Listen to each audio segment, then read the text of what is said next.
Season 4 की शुरुआत होती है और हमें मेन विलन रीड दिखाया जाता है जो अभी तक हमारी हीरोइन को घूर रहा था। तो हमारी एलेट वो भी उसको देखती है। वो सोचती है हमें इसे प्रोवोक नहीं करना पड़ेगा, अगर हमने इसको प्रोवोक किया तो सब कुछ खत्म हो जाएगा।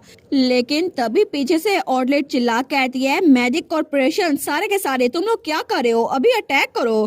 तो तब वो लोग कहते हैं जी। लेकिन तभी रीड वो जैसे देखते हैं वो लोग उस पर अटैक करने वाले हैं तो तब अपना हाथ ऊपर करने लगता है। तो हमारी सोचती है सीरियसली आखिर ये लोग पागल तो नहीं हो गए। लेकिन तभी वो अपना डिवाइन एडवन यूज करती है रीड के ऊपर और तभी वो वहां पर सेज बेरी लगा लेती है। वो कहती है मैक्सिमम एरिया, लेकिन तभी उसका रीड पे कोई असर नहीं हुआ था और तब वो अपने हाथों से वहां पे बारिश करवाने लगता है और उसका रेडियस भी बहुत ज्यादा था।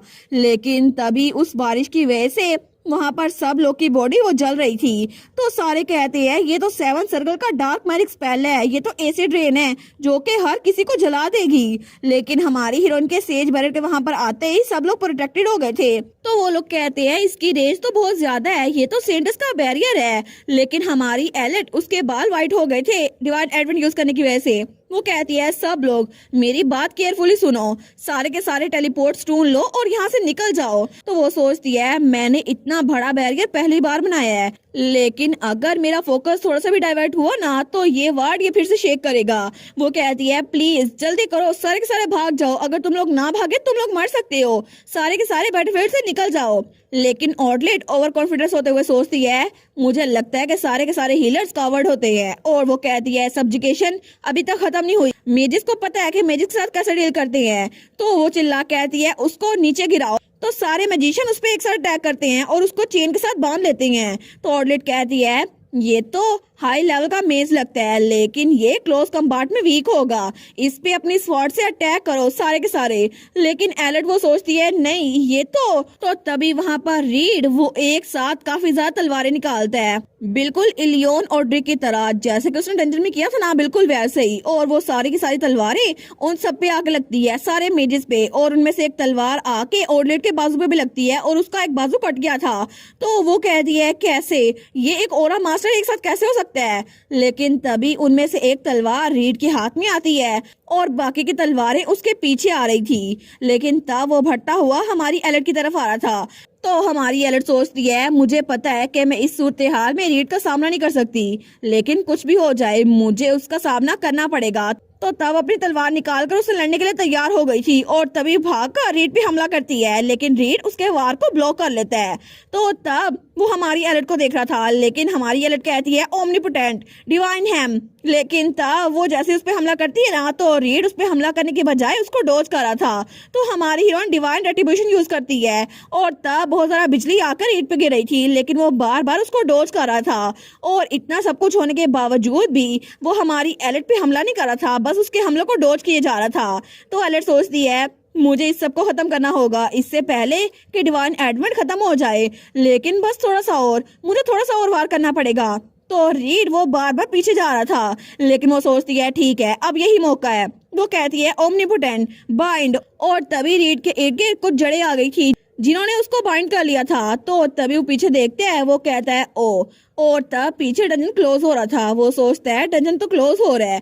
तो हमारी हीरोइन सोचती है मुझे रीड को क्लोजिंग डंजन के अंदर भेजना होगा और उसको डीमर रेलम में भेजना होगा, इसके अलावा कोई रास्ता नहीं है। लेकिन रीड वो उसकी तरफ देख के कहता है एलेट क्या तुम मुझे अबंडन कर रही हो। तो एलेट सोचती है क्या, वो तो बिल्कुल फ्रीज हो गई थी। लेकिन तभी वो डंजन जो क्लोज हो रहा था ना उसकी रफ्तार बहुत ज्यादा सुस्त थी। तो तभी वहां पर कोई चिल्लाता हुआ आता है एलेट, और वो था हमारा थैसलिड। लेकिन तब वो भागता हुआ वहां पर आ रहा था, लेकिन वहां पर थैसलिड का आना रीड को बिल्कुल अच्छा नहीं लग रहा था और तभी वो अपना हाथ ऊपर करने लगता है। तो हमारी एलेट वो थैसलिड को देखती है। तो थैसलिड कहता है एलेट तुम ठीक तो हो ना। तो हमारी उन कहती है थैसलिड यहाँ मत आओ, ये डेंजरस है यहाँ पर। लेकिन तभी रीड अपना हाथ बिल्कुल ऊपर कर लेता है और उसकी सारी की सारी तलवारें एक साथ थैसलिड की तरफ बढ़ रही थी। तो थैसलिड उसको कुछ पता ही नहीं था, वो तलवारें उसके पीछे से आ रही थी और तभी एक साथ वो सारी की सारी तलवारें थैसलिड की बॉडी में घुस जाती हैं। तो हमारी उन कहती है थैसलिड। तो रीड उसका हाथ पकड़ते हुए कहता है तुम्हें उस पे नहीं मुझ पे फोकस करना चाहिए, आखिर तुम उस इंसेक्ट के साइड पे क्यों हो, तुम उसके साथ बिलोंग नहीं करती, मेरे साथ आओ। तुम मेरे साथ उस एबस में चलो। तो एलेट उसको हैरान होकर देख रही थी, लेकिन वो सोचती है एबस में? ये तो एक प्रपोजल और एक धमकी एक साथ है। अगर मैं इसके साथ गई तो ये खामोशी से इस डंजन में चला जाएगा। लेकिन तभी उसके बाल दोबारा से पिंक हो रहे थे। वो सोचती है डिवाइन एडवेंट वो भी खत्म हो रहा है और मेरा डिवाइन फीवर वो भी शुरू होने वाला है। लेकिन अगर मैं इसको वहां पर ले गई तो मैं पूरी जिंदगी डिवाइन रैलम में फंसी रह जाऊंगी। लेकिन क्या मुझे रीड को फॉलो करना चाहिए इस दुनिया को बचाने के लिए, जहाँ पर मेरी दोस्त है बिया, जहाँ पे मेरा भाई है, इसके अलावा मेरी फैमिली है यहाँ पर। लेकिन तब वो उसकी तरफ देखकर स्माइल करते हुए कहती है ठीक है, हम दोनों को वहां पे इकट्ठे जाना होगा। और तभी उसके लॉकेट में एग्नेस थी। वो कहती है एलेट तुम क्या कह रही हो? लेकिन तभी हमारी हीरोइन उस लॉकेट को उतारती है और उसको वहां फेंकते हुए कहती है Agnes thank you so much हर चीज के लिए, लेकिन मुझे माफ करना, और उस लॉकेट को वहां फेंक देती है। तो एग्नेस कहती है नहीं रुको सही एली। लेकिन तब एलेट रीड को पकड़ के उस डंज के अंदर जा चुकी थी। और तब एलेट सोचती है कितना लंबा वक्त हो गया है ना जब से ये जगह मेरे लिए सिर्फ पेज पे लिखे हुए अल्फाज बन गए हैं। ये दुनिया जहाँ पर ये सब लोग हैं। लेकिन तभी उसे थेस्लिड का ख्याल आता है जिसके अंदर वो तलवारें लगी थी। तो वो सोचती है थेस्लिड अगर मैं चली गई थेस्लिड का क्या होगा? थेस्लिड को कौन बचाएगा? मुझे उसको हील करना ही पड़ेगा, ये सिर्फ मैं ही कर सकती हूँ, मेरे बगैर थेस्लिड मर जाएगा। तो तभी वो रीड को वहाँ पे धक्का दे देती है और खुद अपने हाफ स्ट्रिंग के जरिए उस डंजन के गेट के पार जा रही थी। लेकिन तभी वो डंजन के गेट के पास अपनी स्ट्रिंग को खींचती है और तब वो डंजन के पार जा रही थी। लेकिन रीड वो तो डंजन में गिर चुका था और वो जाते जाते भी जब उस गेट को देखते हैं ना तो वो गेट बड़ी तेज से बंद हो रहा था, जो कि पहले स्लो था लेकिन अब बड़ा फास्ट हो गया था। तो वो सोचता है डंजन के बंद होना ये एक्सलरेट कर गया, लेकिन कैसे? लेकिन तब वो वहां पर देखकर सोचता है चाहे जो कुछ मर्जी हो जाए मुझे मेरा गोल अचीव हो गया है। मुझे पता चल चुका है कि डिवाइन एडवेंट उसकी ड्यूरेशन क्या है। और एलेट वो डंजन के पार जा चुकी थी। लेकिन तब वो एलेट को जाते हुए देखता है और कहता है अगली बार मिलेंगे एलेट रोडलिन। और तभी वो डंजन का गेट बंद हो चुका था और हमारी हीरोइन जब बाहर आती है ना तो वो नीचे गिरने लगती है। नोटिफिकेशन आई थी आपने अपनी डिवाइन स्किल बहुत ज्यादा ओवर यूज कर ली है जिसकी वजह से आपको डिवाइन फीवर हो रहा है। और तब वहां पर नोटिफिकेशन आई थी स्लीप आपके लिए बहुत ज्यादा जरूरी है रिकवरी के लिए और रिमेनिंग टाइम है 1 दिन 23 घंटे। लेकिन तब एलेट उठने की कोशिश करती है तो नोटिफिकेशन आई थी वार्निंग आप डिवाइन फेवर को रेजिस्ट नहीं कर सकती, इसकी वजह से बॉडीली फंक्शन डैमेज हो जाएंगे। वो सोचती है अभी नहीं, अभी तो मुझे थेस्लिड को हील करना है जो कि बहुत ज्यादा जख्मी था वहां पर। लेकिन तभी वहां पे बार बार वार्निंग आ रही थी आप डिवाइन फीवर को रेजिस्ट नहीं कर सकती, अगर आपने उसको रेजिस्ट किया तो आपके बॉडीली फंक्शन वो डिसेबल हो जाएंगे, स्लीप वो रिकमेंडेड है।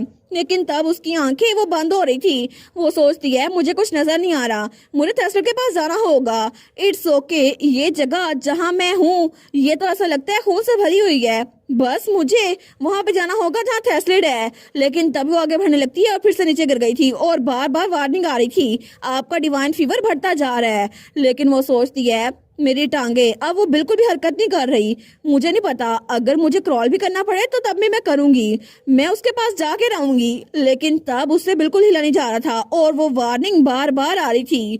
लेकिन अभी तक उसके और थेस्लिड के दरमियान बहुत ज्यादा फासला था। वो सोचती है मैं आगे नहीं बढ़ सकती, मैं सच में आगे नहीं बढ़ सकती। लेकिन तभी उसके हाथ में जो हाफ स्ट्रिंग्स थे ना वो उनको थेस्लिड तक पहुंचाती है। तो वो कहती है प्लीज अगले चैप्टर तक मत जाना, प्लीज यहाँ पर रहो इसी टाइमलाइन में जहाँ पे मैं एग्जिस्ट करती हूँ मेरी साइड पे। लेकिन तब वहाँ पर बहुत बड़ी वार्निंग आई थी आपके सारे बॉडीली फंक्शन वो शट डाउन हो रहे हैं।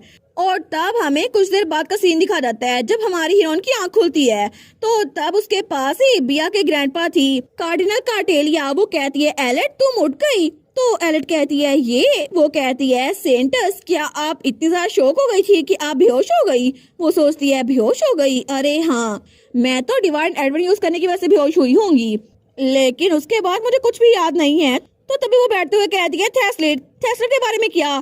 थेस्लिड आर्जेंटा। तो तब वो कहती है तुम फिक्र ना करो वो यहीं पर है और थेस्लिड वहाँ पीछे खड़ा हुआ था। वो कहती है सर थेस्लिड तुम्हें वापस से यहाँ पर लेके आए वेटिकन में।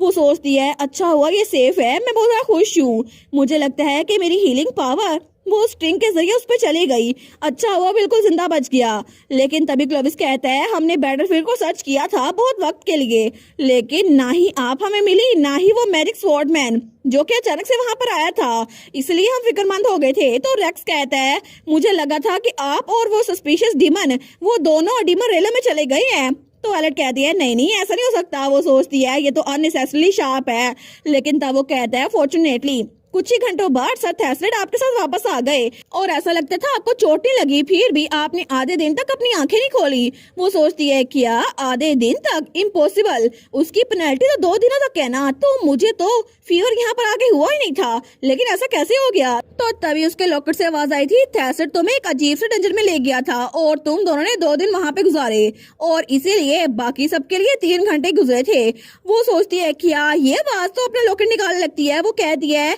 एग्नेस का लॉकेट, तो वो कहती है तुम ठीक हो, लेकिन तभी एग्नेस उस लॉकेट से कहती है एलेट तुम, और तब उसके सामने आके बैठती है। वो कहती है आखिर तुम मुझे ऐसे फेंक कैसे सकती हो, आखिर तुम अपने आप को ऐसे कैसे दूर भेज सकती हो। लेकिन हमारी एलेट उसकी तरफ देखती है। वो कहती है सॉरी, क्या सब लोग मुझे एक मोमेंट दे सकते हैं। तो कार्डिनल कार्डेलिया कहती है जी आपको रेस्ट की जरूरत है, प्लीज सब लोग यहाँ से चलें। लेकिन हमारी उन कहती है सर थैसलेट प्लीज यहाँ पर रुके, मुझे आपसे कुछ बात करनी थी। और तब वो एग्नेस से कहती है एग्नेस मुझे माफ कर देना तुम्हें फेंकने के लिए, लेकिन मैं तुम्हें डीमन रेलम तक नहीं लेके जा सकती थी। तो एग्नेस कहती है मुझे तुमसे माफी नहीं चाहिए, प्रॉमिस करो तुम दोबारा ऐसा कुछ नहीं करोगी। तो एलेट कहती है मुझे माफ करना, मैं ऐसा प्रॉमिस नहीं कर सकती। तो एग्नेस कहती है तुम सच में, तुम्हें पता भी है कि मैं कितना डर गई थी कि अगर तुम हमेशा के लिए चली गई तो। लेकिन तभी एग्नेस उसकी बात सुन के अच्छा नहीं लगता। वो कहती है ठीक है, अगर तुम्हें मेरी जरूरत पड़े या तुम्हारा माइंड चेंज हो जाए तो मुझे बुला लेना, और फिर से उसके लॉकर में चली गई थी। तो हमारी ओर सोचती है ऐसा लगता है ये बहुत ज्यादा अपसेट है, मैं सच में नहीं चाहती कि एग्नेस मुझसे नफरत करे। लेकिन नोटिफिकेशन आई थी क्रिटिक फॉर बैलेंस कह रहे हैं कि आपको अच्छे से बात करनी चाहिए, और एडवोकेट ऑफ कॉन्फिडेंशियलिटी भी अपनी आंखें रगड़े हैं और उनको लगता है उन्होंने गलत सुना, और voice that shape the world वो भी आप पे गमगीन आंखों से देख रहे हैं। लेकिन तब वो कहती है थैसलेट जिस दिन मैं बेहोश हुई थी क्या तुम 2 दिनों तक मेरे साथ रहे थे। थैंक यू, ये तो बहुत ज्यादा क्विक थिंकिंग थी। लेकिन थैसलेट वो बिल्कुल खामोश था, कुछ नहीं बोलता। वो कहती है थैसलेट, तो थैसलेट कहता है मैं भी बहुत ज्यादा परेशान था, मुझे भी बिल्कुल वैसा ही लगा था जैसे सर रेक्स ने बोला था। मुझे लगा था कि तुम उस लड़के के साथ चली गई हो क्योंकि मैं बहुत ज्यादा वीक था, क्योंकि ये मेरा 17 लूप है, क्योंकि मैंने बहुत बड़ी गलती की थी, मेरी वजह से तुम सफर हो रही थी, लेकिन ये सारी मेरी गलती है, सारी की सारी। तो हमारी हीरोइन कहती है थैसलेट प्लीज अपने आप पे काबू रखो। तो वो कहता है क्या, लेकिन तभी वो उठते हुए कहती है ये सारी तुम्हारी गलती नहीं थी, मेरी बात सुनो। रीड एक अबनॉर्मल बीइंग है जो हम सब से बहुत ज्यादा ताकतवर है। और तब उसका हाथ पकड़ते हुए कहती है हम जिंदा बच गए एक ऐसे इंसान के खिलाफ जो कि बहुत ज्यादा पावरफुल है, और मैं खुश हूँ कि तुम जिंदा हो और मैं यहाँ से नहीं गई, क्योंकि मैं ही वो हीलर हूँ जो तुम्हें हील कर सकती है। इसी वजह से अगर मैं एबिस में गिर भी जाती ना फिर भी मैं तुम्हें बचाने के लिए जरूर आती। तो थैसलेट उसको देखते हैं तो तब वो खुश हो गया था। लेकिन तब थैसलेट उसका हाथ पकड़ते हुए कहता है आखिर तुम मुझे जिंदा रखने की इतनी कोशिश क्यों कर रही हो। तो हमारे सोचती है कि यार ये तो थोड़ा ऑकवर्ड लग रहा है। वो कहता है कहीं ऐसा तो नहीं कि तुम्हारे लिए मैं, तो हमारे सोचती है ये मुझे प्रपोज तो नहीं करने लगा। लेकिन तभी वो कहता है तुम्हें ऐसा तो नहीं लगता कि मैं तुम्हारे लिए यूजफुल हूँ या फिर तुम्हें मुझसे कुछ चाहिए।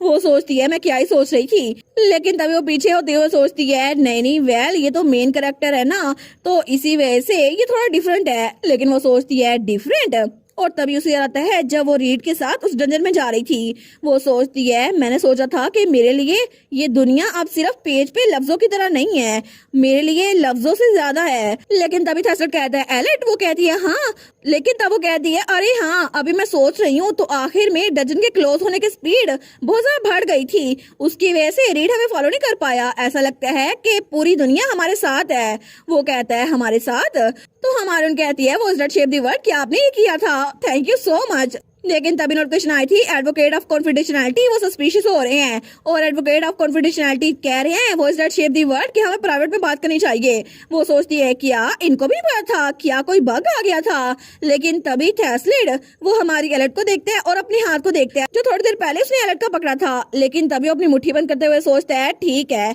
अगर एलेट ठीक है तो बस सब कुछ ठीक है, मुझे फर्क नहीं पड़ता कि आगे क्या होगा। और तब दूसरी तरफ हमें ट्रांसमाइग्रेशन ब्यूरो दिखाया जाता है जहाँ पे 2 लोग खड़े हुए थे। तो वहाँ पे एडवोकेट ऑफ कॉन्फिडेंशियलिटी आते हुए कहता है voice that shape the world, मुझे लगता है कि मुझे डंजन के क्लोज होने के बग को देखना चाहिए। तो वहाँ पे voice that shape the world खड़ा था। वो कहता है इस दुनिया को उस नावल के क्रिएटर के बाद मैंने दोबारा से रिकंस्ट्रक्ट किया, आपको लगता है कि इसमें बग है। तो एडवोकेट ऑफ कॉन्फिडेंशियलिटी कहता है मुझे सच में लगता है कि आपने सिर्फ रिकंस्ट्रक्शन की थी, क्योंकि इस नावल की दुनिया को लिखने वाला पहले कोई और राइटर था। तो वॉइसर शेफ दी वर्ल्ड कहता है, मुझे लगता है कि ये दुनिया जिस राइटर ने लिखी थी ना, उसमें उसने पहले ही इस नावल की दुनिया को एक्सटेंड कर दिया था, लेकिन यहाँ पर हर चीज मैंने खुद बनाई है सिवाय सोल्स के। इसी वजह से मुझे नहीं पता ये बग कैसे आ गया। तो एडवोकेट ऑफ कॉन्फिडेंशियलिटी कहता है, क्या ये पॉसिबल है कि सोल के साथ कोई मसला है? वो कहता है, क्या तुम थेस्लेट अजेंडा की सोल की तरफ रेफर कर रहे हो? लेकिन एडवोकेट ऑफ कॉन्फिडेंशियलिटी कहता है, मुझे लगता है कि अभी वाला थेस्लेट अजेंडा ये उसका 17 लूप चल रहा है, लेकिन उसके अंदर जो सोल है ना, वो उसके 17 लूप वाली नहीं है। तो वॉइसर शेफ दी वर्ल्ड कहता है, वेल अगर ओरिजिनल स्टोरी ये कहती है तो फिर ऐसा हो सकता है, लेकिन क्या पता कि ट्रांसमाइग्रेटर एलेट रोडलिन के वहां जाने के बाद वहां पर स्टोरी में बटरफ्लाई इफेक्ट आ गया हो, जिसकी वजह से उसकी सोल किसी और लूप से इसकी बॉडी में आ गई हो। तो एडवोकेट ऑफ कॉन्फिडेंशियलिटी कहता है, हमें उस वेरिएबल को आइडेंटिफाई करने की जरूरत है इससे पहले कि वो डिवाइन रेलम के प्रोजेक्ट को डिस्टर्ब कर दे। तो वॉइसर शेफ दी वर्ल्ड कहता है, मैं भी इस बात से एग्री करता हूँ। मैं आई ओवरसीइंग आर्कियोस को कहूंगा इन्वेस्टिगेट करे, और अगर किसी और को कोई बग मिले तो मुझे रिपोर्ट करे। और इस दौरान मुझे लगता है कि मुझे जिसने भी इस बग को रिपोर्ट किया ना, उसके लिए रिवॉर्ड तैयार करना पड़ेगा। और वो हमारी एलेट की बात कर रहा था, और थोड़ी देर बाद हमारी एलेट वो वहां पर बिल्कुल तैयार बैठी थी, और तब वो बिल्कुल हेल्दी थी। और इसी के साथ ये वाला पार्ट यहीं पर ख़त्म। तो आप लोग बताइएगा आप लोग को ये पार्ट कैसा लगा, और वीडियो को लाइक और चैनल को सब्सक्राइब लाजमी कीजिएगा। बाकी वीडियोस का लिंक भी स्क्रीन पर नज़र आ रहा होगा, तो काइंडली उनको भी चेकआउट कर ले। और thank you so much for watching my videos. Stay safe, bye bye.